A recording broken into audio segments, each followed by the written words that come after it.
Okay, this is Mr. Peterson, and I'm a math teacher at Gardner Edgerton High School in Gardner, Kansas. And I want to show you how to do a method for factoring trinomials called the star method. This method is not one I originated, but it is out there. It is already out there on YouTube and elsewhere. I think it's pretty efficient once you learn it, but you're going to find it a little hard to figure out at the start. Okay, so the first thing you want to do on this is you want to look for the greatest common factor, and you have to pull that out and preserve it. And these all divide by 6, so I'm going to pull a 6 out. And when you factor a 6 out, you get 2x squared. You can see if I multiplied, I'd get this first term here. And then minus 5x, and then 6 times negative 12 is what I want down there.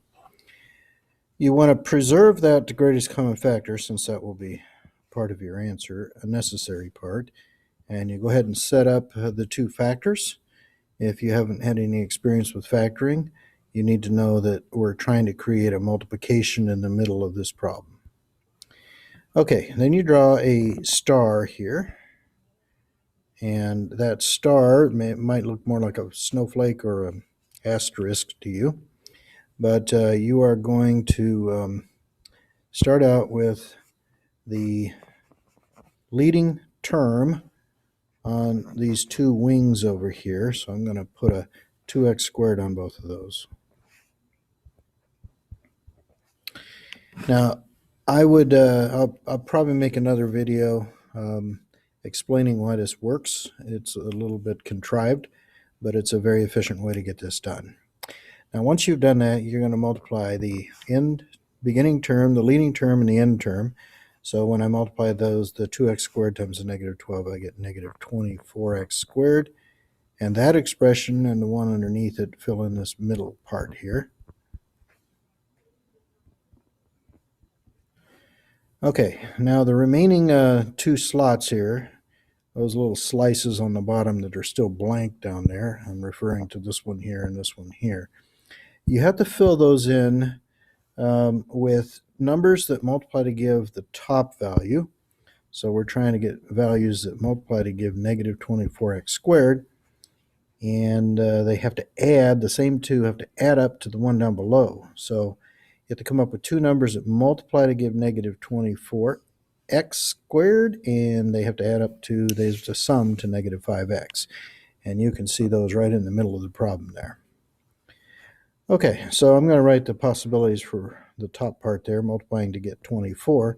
And for now, I'm just going to leave signs off. 1 times 24, 2 times 12, 3 times 8, and finally 4 times 6, and those are the only possibilities of numbers that multiply to give 24.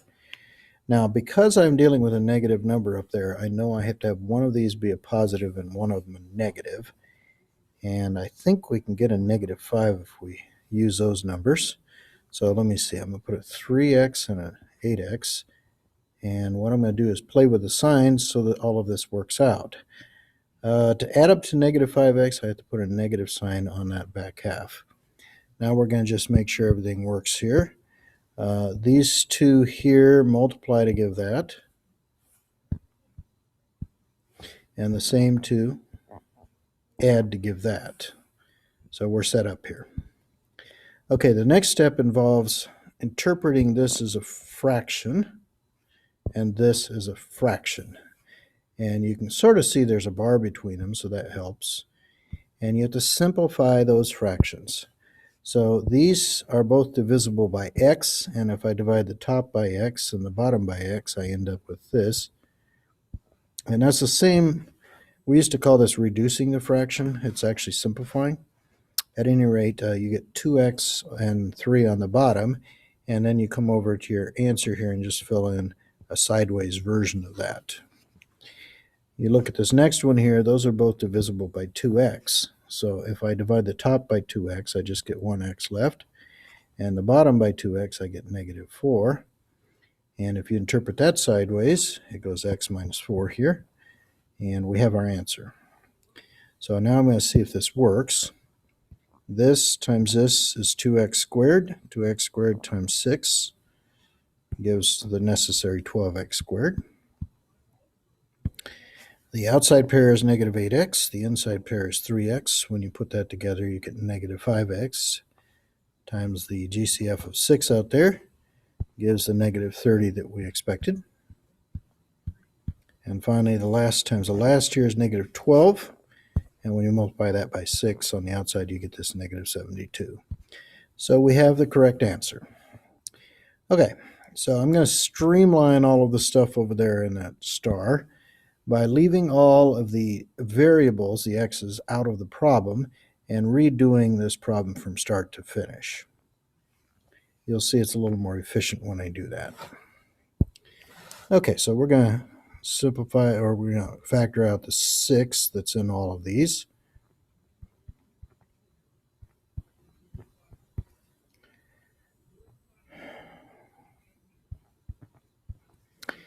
Set up our star and set up our answer. Be sure to include the GCF in your answer. Okay, these two multiply to give negative 24x squared, but this time we're just putting numbers. So this 2 that's leading goes on the wings, and then the numbers in the middle are negative 24 and 5.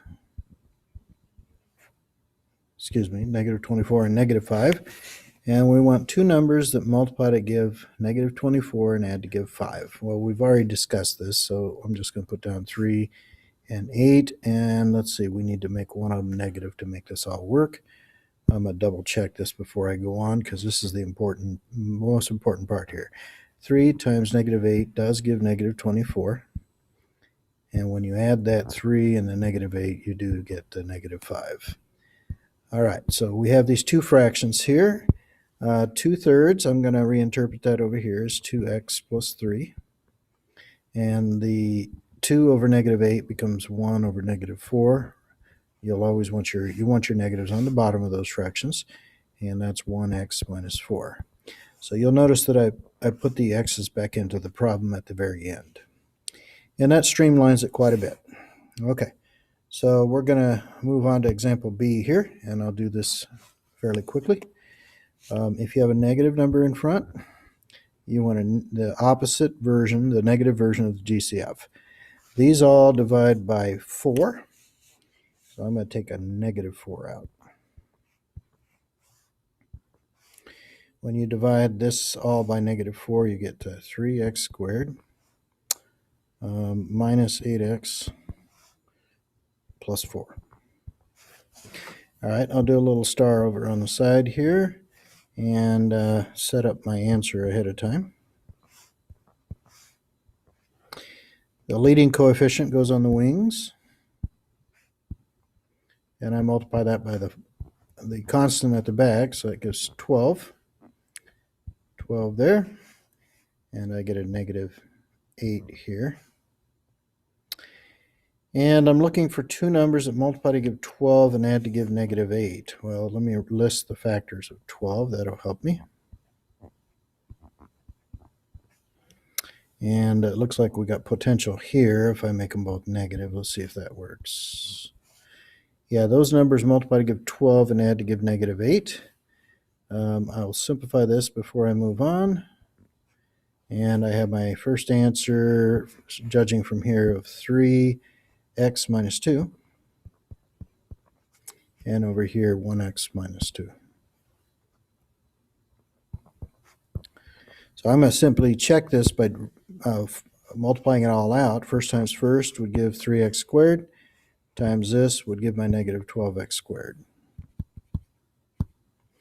Outside is minus 6x, inside is minus 2 more, would be minus 8x, and when you multiply that by negative 4, you get the right middle term. Last times last here is 4. 4 times the negative 4 up front is negative 16, and that's what we're hoping for. So this one's done correctly. Okay, I'm going to show you an example that has a variable all the way down, so you got to watch for that. And it also makes this cubed here, so you might be thrown by that, but it's simply got a variable as part of the common factor. So these all divide by 4 and by n. So 4n comes out. That'll be 3n squared plus 7n minus 6. And I'm going to set up my answer here and transfer the calculations over to this little star on the side here. Okay, my leading coefficient's 3, and that goes on the wings. And this here is negative 18 when you multiply it by the constant. Okay, the factors of 18 are 1 and 18, 2 and 9. I think that's going to be the one we want. And 3 and 6. I think we can play with this one and make it a 7. Let's see. I'll put the 2. The 2 can go on either side, and the 9 can go on either side, but I have to make a negative number there to make this all work. Double check before you move on, because this is important. Make sure these multiply to give negative 18 and add to give 7. Now the left-hand side's ready to go. It's going to be 3, our variable's n this time, 3n minus 2, and then when I simplify this side to 1/3 over here, it's 1n plus 3. And you got your answer here. Okay, each of these problems has a different feature that I want to cover. Example D, what I'm going to just tell you about this one is that there's no common factor. The only number that divides into 5 is 5 itself. I suppose you could say 1 divides into it, but 1 is usually not considered a common factor since it always works as trivial. So what you do in this case is you just go for the answer without there's no GCF out there, so I'm just going to write greatest common factor and say there was none there. And here you just put it into the star directly. So we've got 6 on the wings, and that's from the leading coefficient. And these numbers multiply to give 30. So you're trying to multiply to give 30, and this is tricky, but you got to get negative 13 down there. Now this presents a little bit of a problem, so you need to see this ahead of time, that there is sometimes more than one possibility, at least it would appear so. But on closer inspection, only one of them works. It is possible to get 13 from those numbers if you had them have the same sign, like both of them positive or both of them negative.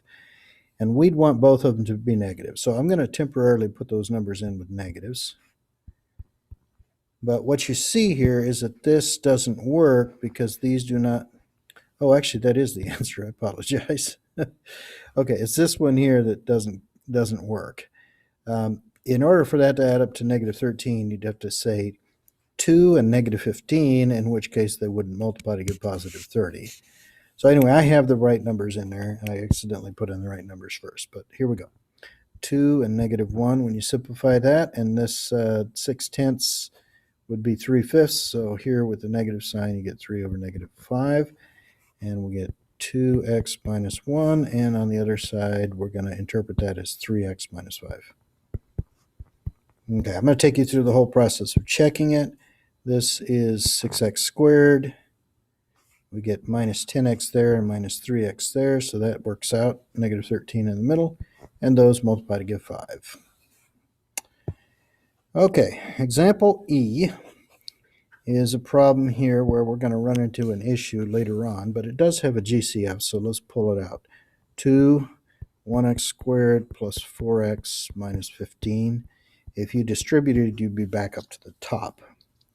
So now we're going to set up our factors here, and our star as if we're doing the same thing we've been doing.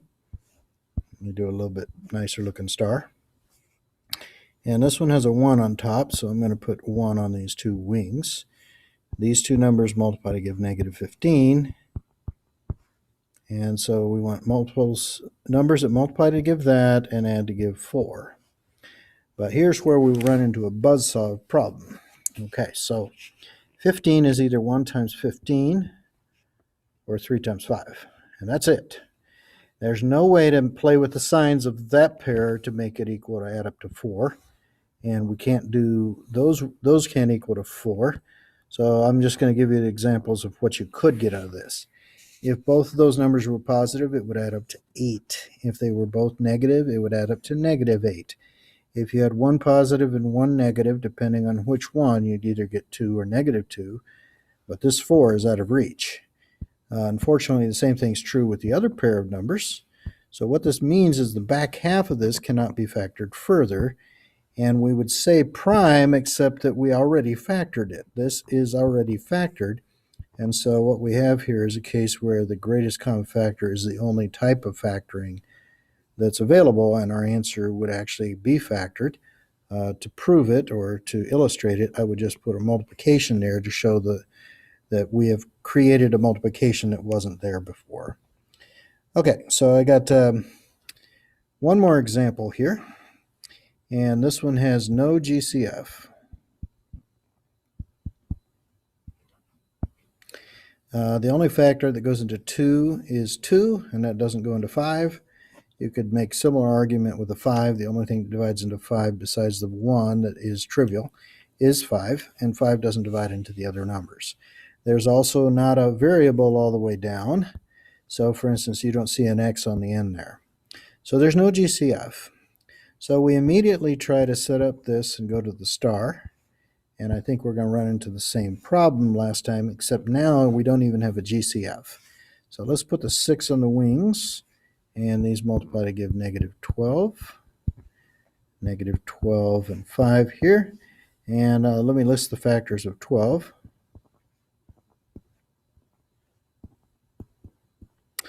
There's no way you could get 5 using these numbers with adding and subtracting. These numbers you can't get 5. You could get 8 or negative 8 depending on the signs. You could even get 4 or negative 4 if you made one positive and the other negative.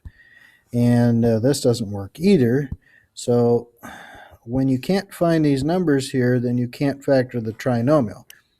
Well, we didn't have any way at all of factoring this, and this one simply doesn't factor, and that's when you finally throw up the white flag and call it a prime expression, which means that it does not factor. So I hope this little video, I know it's about 18 minutes long, helps you with the process and gives you some of the curveballs that might be thrown at you, and helps you learn the star method for factoring trinomials. There's other methods out there, and some of them have advantages over this one, but this one has advantages over them in other areas. There you go.